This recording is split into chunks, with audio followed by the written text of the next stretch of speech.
guys still feeling joy? Sure. We're going to begin our service just a little differently this morning. You want to play a game? Yes. This game requires you to be absolutely 100% honest. Can you do it? Yes. All right. We have some honesty already, and you're feeling it out. If you absolutely believe in reincarnation, that we come back in other bodies to have other human bodies, to have other experiences, to evolve our soul, please stand. Absolutely believe it. All right, that's fine. That's fine. All right, look around. Okay, see everybody? Okay, sit down. Okay, did you see everybody? If you absolutely believe that fishing is a spiritual experience, and when you go there, you touch God, please stand. Look around. Look around. Okay. All right.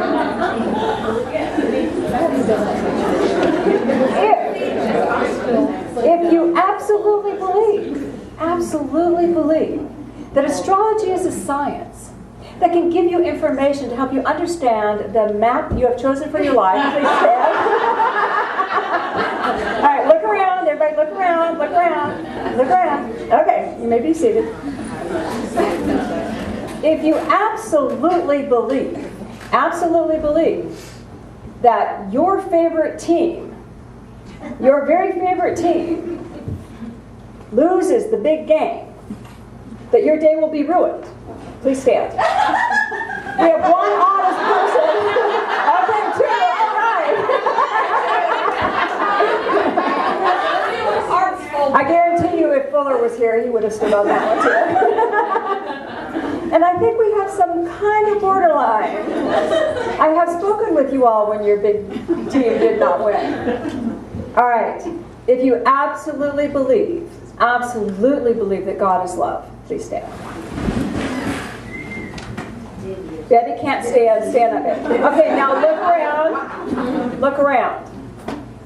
And if you absolutely believe everybody is a child of God, stay standing. Look around. This is the energy that unites us. Can you feel that? Yes. These are your brothers and sisters. Look around.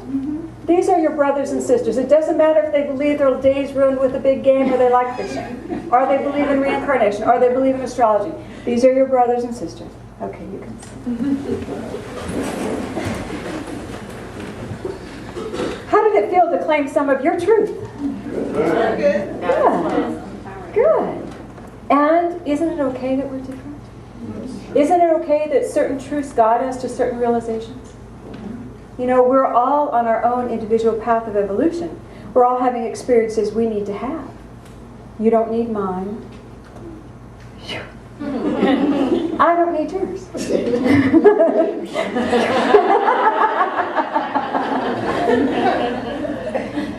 So, today we're going to talk about how do you roll? How do you roll?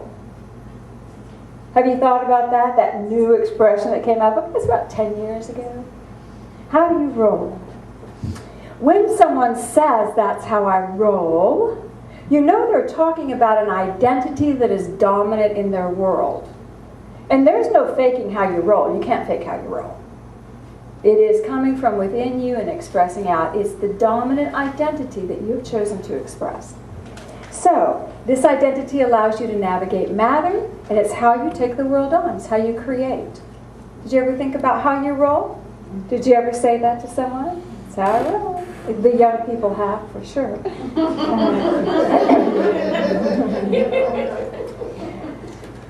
This is an identity that we're comfortable with, that we use to navigate matter. Have you ever known anybody that really did like astrology, but that's how they rolled? Everything out of their mouth is astrology. Let me check where the planets are. I need to check this, you know? You've known people, yes? Okay. Have you ever known anybody that loved fishing so much, but that's how they rolled? Yeah. Everything was fishing. Can't wait to get out there. Got to talk about the newest rod and reel and lures and places to go and captains I met. They'll take you to the perfect place, and oh my God, and I caught this many fish. You understand? Have you known anybody? That's how they roll. They roll with that energy of that's who they are. And everything is translated into that consciousness. So, when we live in this dominant identity, we have picked a comfort zone that we feel comfortable in, that we can navigate matter through. Some of us, it's our what we love, like the fishing or astrology. Some of it's what we do. It's maybe our career or, mother, kids. A lot of people do it with their kids. But we have this dominant identity through which we express. Okay? When you do that, there is always an expectation and an action associated with it. If you're going to be the astrologer, you have expectations that you know where the planets are, right? And you have actions that you make a decision based on that activity. Can you think, are you guys following me? All right. So expectations and actions. I expect I will be this way, and I must act this way. And it's something we do within ourselves. We do it within ourselves. For me, I expect that everybody will love me. Everybody will love me. Absolutely. What's not to love? What is not to love? And I act as if you do. So you may be a visitor, and I'm right in your face like you're my bestest cousin, Tell me about your kids. How's it going? And you see visitors do this. Good to meet you. I'm always, and most visitors are very kind, but I'm always shocked when I realize someone doesn't love me. What? How is this possible? And I'm deeply dismayed. Deeply dismayed. Because that's how I roll. I roll in a world where everybody loves me. Isn't that fun? Think about if you're into sports a lot. How would your world look? Would your expectation be that everything is something that I need to win? And could your actions be all about competition? And if somebody's rolling that way and they're coming at you, and you don't roll that way, it's going to be interesting, isn't it? You're going to take a step back. Oh, I didn't want to compete with you. Do you see? Each one of us has this unique energy. We have a dominant energy that we do move through our matter with. It's just how we are. But we shift and change that energy. So in Jesus' time, people also had those dominant patterns. I wanted to share just a few little examples so we can kind of get into this a little bit deeper. Jesus was always dealing with the priest. Remember the priests? Always. And what were the priests? They were father, authority. You do not have a right to question the priest. That was just the way it was. The priest had been trained to know better for you. So there was the expectation that I will be treated, if I am a priest, with complete respect and honor, and I am the authority. And so the action of the priest might be to be superior. Because if I am going to be the authority, I must demonstrate to you how superior I am to you. It's a pretty rough way to roll, don't you think? But that's how they were. And then there were the Pharisees. You know what the Pharisees' job was? They kind of took care of the law, made sure everything was kosher, the way it was supposed to be. So their expectations might have been everything needs to be perfect, because that is what I do. I make sure everything's perfect. So their actions would be to judge everything. And didn't he have a tough time with those Pharisees? They were judging everybody and everything. But that's how they roll. That is how they roll. I remember once he was at a dinner, and he was always feasting with whoever invited him. Did you notice he would eat with the rich people? He would eat with the poor people. He would eat with the criminals. He would eat with the royalty. And he was eating with someone who was wealthy and invited a lot of borderline morally unacceptable characters. And there were some courtesans and thieves there. And someone said to him, how is it you could possibly dine with courtesans? You know, a courtesan is a woman of the evening who made her living by being a woman of the evening. And bear in mind, in that day and time, women didn't get jobs. So if you were abandoned, if your husband left you, or you had no male to support you, sometimes that was your only option, to put food on the table and feed your kids. And Jesus said to this person who said, how could you eat with these courtesans? He said, you know what? They have chosen a very difficult path. But they are going to heal a lot within their soul by this difficult path. And they are healing more than you are in your easy, gentle path you have chosen. He said they will solve greater sums than you because they have chosen to navigate matter in this way. You see? And that's how they chose to roll. That's how they chose to do it. There was Achan the priest that was a Brahmic priest that met Jesus at one point. And he was a priest and he knew Jesus had the answer. He knew it. He came to him in the middle of the night, remember? And Jesus said to him very simply, I have nothing to hide from you. Everything I preached publicly. And this priest was saying, I want to roll like you do, dude. I need to change and become like you. And Jesus said very simply to him, because he said, where's the king? Who do I worship? And Jesus said, every man is his own king. God, you are king. In every man there's a kingdom. You have to give up your priestly robe and turn to the love of God. And you'll know him. You have to change how you're doing it and become a different person. Every time Jesus did any healing, teaching, any inspiration, what was he doing but telling people how they could do life differently? There is another dominant aspect of you that could be expressing differently. Even the courtesans had an opportunity, if they chose, to shift their path and do it easier. There's always opportunities to shift. But what does it require? It requires being conscious of what is the dominant path I've chosen. What am I doing right now? Right now. And what might I choose differently? Every one of us can remember when we were teenagers. Those of you that are teenagers, trust me on this. Do you remember how you rolled when you were a teenager? No. Didn't you know it all? Oh, you just... Yeah.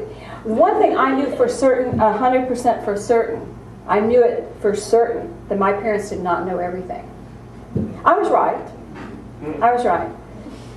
Because I wanted spiritual knowledge even as a kid. And you don't got it. You are not giving it to me. You know? I didn't know how to get it. And how I rolled as a kid was I was a single flyer.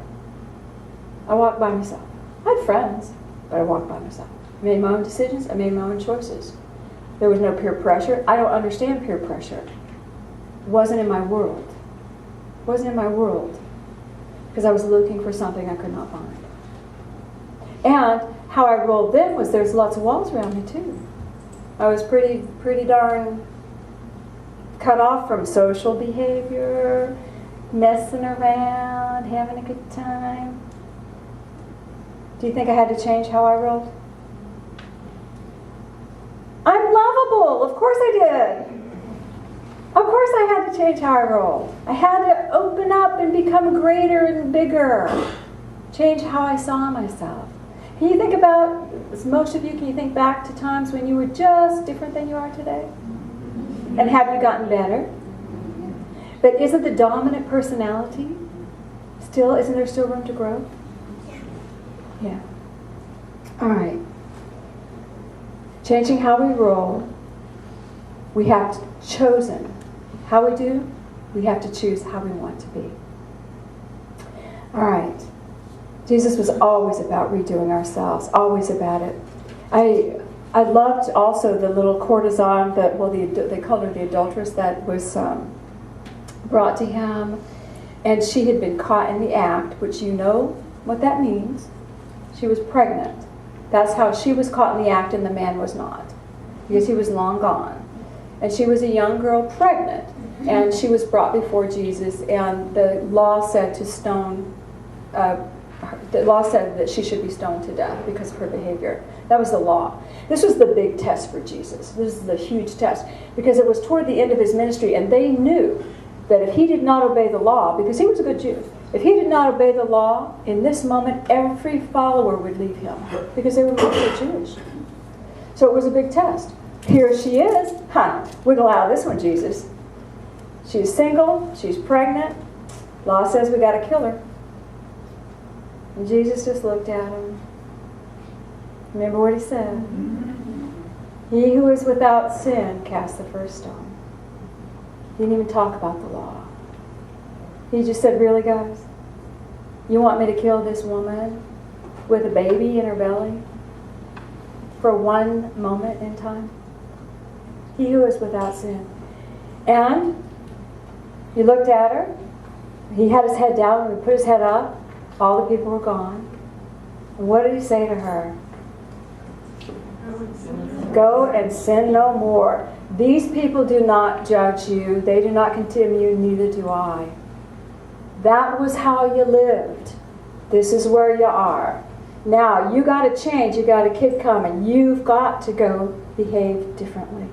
Find a way to live and thrive. Go and sin no more. Do you think she left that moment changing her dominant consciousness? I think she did. I think she walked out with a hope for her life and a hope for the child that she carried. You know, and it doesn't matter what happened in the past. It mattered that she could shift in that moment. I would love to know what happened to her. I'm sure her story's somewhere out in the ethers. But I have absolute faith that her world changed, that her world shifted. Our opportunities to change are all around us. When I talk to you about this, what do you feel? Can you classify yourself? Do you go, oh, I'm happy-go-lucky, that's how I roll. Oh, I'm this or that. Can you feel that dominant personality within you? The dominant identity? You know what mine is? I partner with God. That's the dominant energy within me. I partner with God in everything. I tithed all my life, basically. Faithfully. Love it. Want to. That's my partner. Everything I do, I pray, God, guide me, walk with me, show me what needs to be done for the highest good of the whole, show me what you need. This is what I'd like, but you know what you need takes dominance. I partner with God. That's how I roll. But is there improvement in that rolling? Sometimes when I'm partnering with God and I'm on a mission from God and you get in my way, I may forget you're a child of God. Because you didn't get the message. I'm on a roll here. Please step aside. You see? Even how I roll could use some improvement. When we stood up and we acknowledged God was love. And then when we looked around and acknowledged that every person was a child of God. What if we rolled that way? Oh my God. What if we could all just make that dominant in our mind? Every being I see is a child of God. Whether they're happy, sad, mean, whatever, cranky, whatever, fearful, whatever, that they are not less than that beautiful child of God that I am. That they are not different than that child of God I am. That's a tough one, isn't it? It's easier to walk with God because it's me and God. And I do that well because I was trained to it. It was always me and God when I was a kid. It's me and God now. Boom. I do it very well. And Patrick will tell you, when I get guidance, I'm very kind to Patrick. I will say, honey, I've gotten this guidance. I'm going to tell you what it is. You're going to have to go process your own feelings about it because you don't get a vote. And in the early years, that didn't work well. But he's seen too many times that when I do get guidance, it's dead on. It's what needs to happen. I'm not going to say I was right. I'm going to say I was following what I was given. And so, yes. But I also have learned over the years, who am I telling it to? Another child of God. Hey, God told me this. If you'll go talk to God, He'll tell you the same thing. And it happens. God tells him the same thing. See? How we roll, how we roll, how we roll. That is such an awesome, awesome way for us to understand. We are setting into motion our reality based on a dominant identity that we have of self. Do you think it might be time to change or refine yours just a little bit? Mm-hmm. What identity do you want to walk in on this planet? You choose. And you can learn force by being dominant, or you can learn force by being creative. What do you want to do? Do you see the difference? Are you still feeling joyful?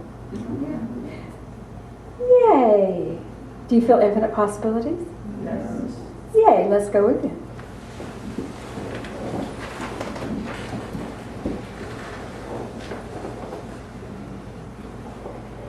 I want you to feel a beautiful column of light come over you. And just begin to feel the presence of Jesus Christ just meeting you right in this column of light. Brother, sister, as He puts His hand out. Feel that love. Feel that peace. And I want you to feel your energy as you just look into His eyes. Imagine you can see Him standing there. Feel His energy. Look into that love. And as you look into His eyes, feel the vibration of love that He has far exceeds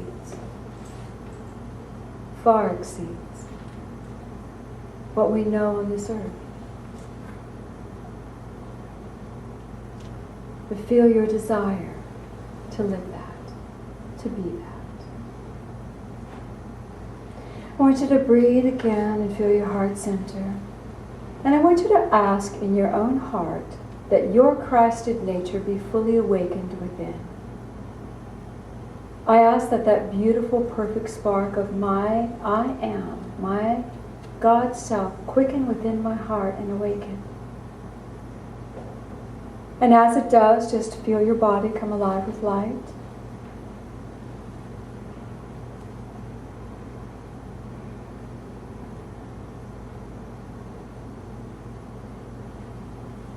And now look at the eyes of Jesus the Christ. Do you feel more harmony? More like the brother He is? Feel your God self. Your God self. And let's lift up just a little. Lift into a higher space. Feel the light becoming fine as you allow yourself to move just into a higher consciousness. Lifting up. Lifting up. And just stay in this higher space for a moment. Feel the light bright, sparkling all around you. You can, from this space now, redirect your life. Simply by asking for greater ease, perhaps. By asking for a greater clarity, greater love. Whatever you want in this moment.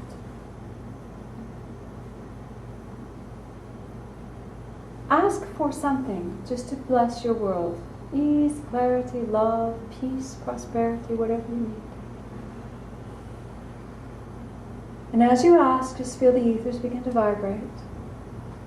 Feel your beautiful request just being set into motion. And now that your need is met, ask, God, I want to know myself differently. I want to know what it's like to walk my life in a different way. And in your heart now, whatever comes to you. For me, I want to walk knowing all my brothers and sisters are your children in every moment. Whatever your heart guides you to ask for now, how do you want to change how you walk on this earth? Ask.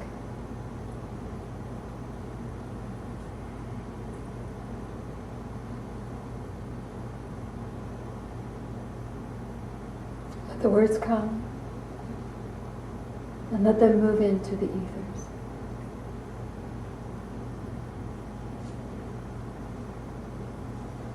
And just see a beautiful sparkling light right in front of you. Grab it and put it in your heart. The affirmation of the desire you have just put forth, place it within you. The seed of a new identity. Put it in your heart. And you look at Jesus Christ still by your side. Is it that easy? Yes, it is. It is that easy. For you are the creative, loving child of God. And whatever you ask is done. Feel the beautiful love of the universe surrounding you. Feel all of the angels with you, all of your team, your guides. And feel that beautiful, expanded awareness of self. I am one with God. I am God's beloved child. Gently begin to bring yourself back down the column of light. Gently coming back. Feeling yourself coming back to your chair. But I want you to notice you still feel expanded. You don't feel like when we first began. Feel this new vibration of who you are vibrating through you. And I want you to think consciously of the thought that you planted. I would like to walk this earth with a new identity. Think of that identity now.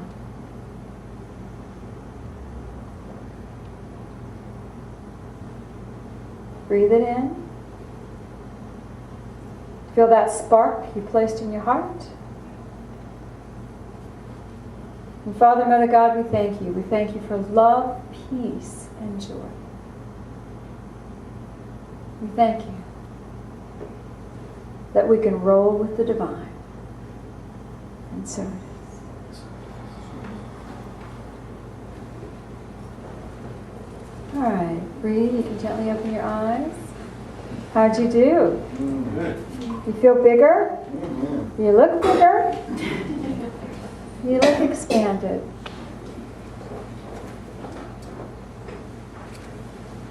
Are you ready? There should be no fear in this space. It should be totally filled with an expectation of greater. And your next step is to take a step to support that greater, whatever you have asked. Say yay, God. Yeah.